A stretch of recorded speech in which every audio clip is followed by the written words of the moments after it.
Hello. आप सोच रहे होंगे कि यहाँ पे मैंने 6% क्यों लिखा है। इस वीडियो में मेरा मकसद है कि आपको एक परसेंटेज का, जैसे कि अगर आपको कहीं भी दिख जाए 6%, 7%, 10%, 25%, तो आप उसे देख सकें, आप समझ सकें डिफरेंट एंगल से उसका मतलब क्या है। तो वो मैं आपको इस वीडियो में समझाने की कोशिश करता हूँ। जैसे कि 6% का बेसिक मतलब हुआ 100 में से 6 चीज। इससे बेसिक कुछ नहीं हो सकता। आपके पास कोई भी 100 चीजें हैं, 100 एप्पल्स हैं, 100 किताबें हैं, 100 टीवीज हैं। उन चीजों में से 6 चीज आप ले लीजिए, तो वो 6% दिखाता है। ठीक है, तो इसका बेसिक डेफिनेशन जो है वो हो गया 6 थिंग्स आउट ऑफ 100। 100 चीजों में से 6 चीज, ये इसका बेसिक मतलब हो गया। अब इसे हम और कैसे देख सकते हैं, और डिफरेंट एंगल से हम 6% को कैसे समझ सकते हैं। तो 6 थिंग्स आउट ऑफ 100, ठीक है। अब इसी को आगे लेके चलते हैं, यानी कि इसे हम कह सकते हैं 100 में से 6 चीज।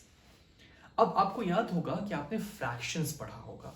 जैसे कि अगर मैं एक सिंपल से फ्रैक्शन की बात करूं, अगर मैं बोल रहा हूं 4/10 मान लीजिए, तो इसका बेसिक मतलब क्या होता है? 10 में से 4 चीजें, राइट। या फिर अगर मैं कोई भी और क्वांटिटी ले लूं, जैसे मान लीजिए 5/70, तो इसका क्या मतलब हुआ? बेसिक इस फ्रैक्शन का मतलब 17 में से 5 चीजें, राइट। अब वही सेम चीज तो हम यहां बोल रहे हैं 100 में से 6 चीजें। तो दूसरा मतलब, दूसरे तरीके से इसको लिखने का तरीका हो जाएगा 6/100, यानी कि 100 में से 6 चीजें। सिंपल हम परसेंटेज की ही बात कर रहे हैं। 6% को ही हम देख रहे हैं कि उसे डिफरेंट डिफरेंट तरीके से कैसे लिखा जा सकता है। तो हमने बेसिक चीजें पढ़ ली, 6 थिंग्स आउट ऑफ 100, जिसे हम ऐसे भी लिख सकते हैं इन टर्म्स ऑफ फ्रैक्शन कि 100 में से 6 चीजें। अब ये फ्रैक्शन है तो फ्रैक्शन को हम डेसिमल में तो कन्वर्ट कर ही सकते हैं। तो बस इसे हम अगर डेसिमल में कन्वर्ट करना चाहें तो लिख सकते हैं 6 और नीचे 2 जीरो है तो 0.06।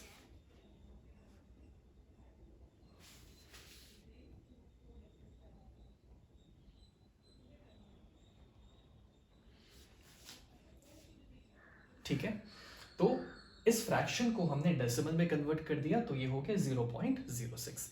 तो अब आप देखिए, हमने सेम इस परसेंटेज को ही कितनी डिफरेंट भाषाओं में लिखा। एक्चुअली मैं इसे डिफरेंट भाषाएं नहीं कहूंगा, ये घूम फिर के सेम ही चीज है। बट सिनेरियो के बेसिस पे जैसे जैसे आपको क्वेश्चन मिलेंगे, उसके बेसिस पे आपको ये आना चाहिए कि आप उसे कैसे इंटरप्रेट कर रहे हैं। ठीक है, तो 6% बेसिक मतलब 100 में से 6 चीजें, यानी कि हम उसे फ्रैक्शन के तरीके से लिखना चाहे तो ऐसे लिख सकते हैं 100 में से 6 चीजें। और इसको डेसिमल फॉर्म में लिखना चाहे तो बस इस फ्रैक्शन को आप डेसिमल में कन्वर्ट कर दीजिए तो ये हो जाएगा 0.06। अब मैं एक्चुअली आपको बताता हूं कि मैं ये आपको क्यों बताना चाह रहा था। अब इससे हम देखिए क्या कर सकते हैं।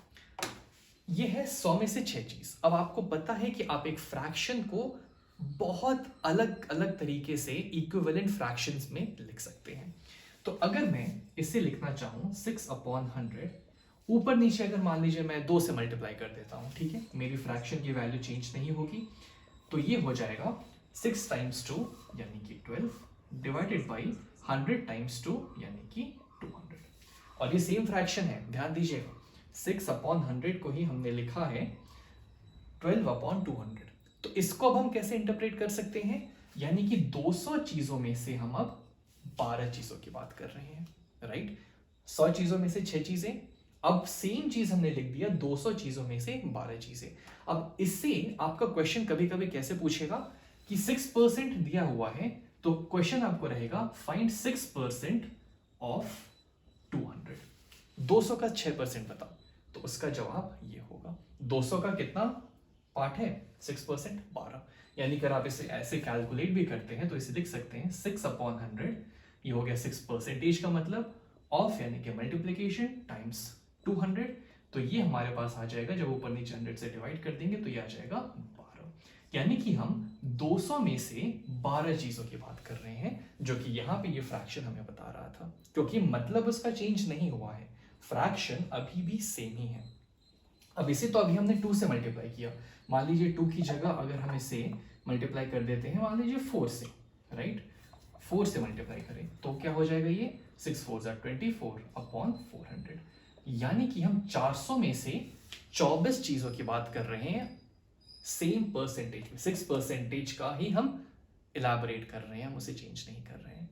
तो आई होप आपको डिफरेंट नजरिया दिख रहा होगा कि हम एक सिंपल सी परसेंटेज को अलग अलग सिनेरियोज में कैसे इंटरप्रेट कर सकते हैं। अब ये तो था, ठीक है, 400 में से 24। अब मान लीजिए आपको इसे कोई भी नंबर में कन्वर्ट करना हो, मान लीजिए 50 हो, 51 हो, 52 हो, 70 हो, 30 हो, तो अकॉर्डिंगली आप डिनोमिनेटर को चेंज कर दीजिए, तो जो न्यूमरेटर होगा वो आपको बता देगा कि उस फ्रैक्शन में से, उस नंबर में से आप कितने चीजों की बात कर रहे हैं। और इसके लिए एक और तरीका मैं आपको बताता हूं, एक और नजरिया बेसिकली। अब हमने बात किया 100 में से 6 चीजों के बारे में, ये था 6% का बेसिक मतलब। अगर मैं यहां पे यूनिटरी मेथड अप्लाई करूं तो मैं बोल सकता हूं कि एक चीज में से मैं 6/100 पोर्शन की बात कर रहा हूं। सिंपल यूनिटरी मेथड है, दोनों साइड मैंने 100 से डिवाइड किया तो मुझे मिल गया एक चीज में से मैं 6/100 पोर्शन की बात कर रहा हूं। अब एक चीज का मुझे पता है तो आप किसी भी चीज में निकाल लीजिए। मान लीजिए अगर मैं सेम, मुझे 400 में पता करना है कि 400 में से मैं कितने चीजों की बात कर रहा हूं, तो मैं दोनों साइड 400 से मल्टीप्लाई कर दूंगा। तो 400 के लिए मैं 6/100 टाइम्स 400, यानी कि सेम 24 चीजों की बात कर रहा हूं। तो इसको बस समझने का वो है, एक बार आप इस चीज को देख सकेंगे कि ये क्या लिखा हुआ है, एक बार इसे विजुअलाइज करने की कोशिश करेंगे, चाहे वो फ्रैक्शन के टर्म्स में हो या फिर डेसिमल्स के टर्म्स में हो या फिर इक्विवेलेंट फ्रैक्शन के टर्म्स में हो या फिर यूनिटरी मेथड के टर्म्स में हो, एक बार जब आपको फील आ जाएगी तब इससे रिलेटेड सवाल करना बहुत आसान हो जाएगा।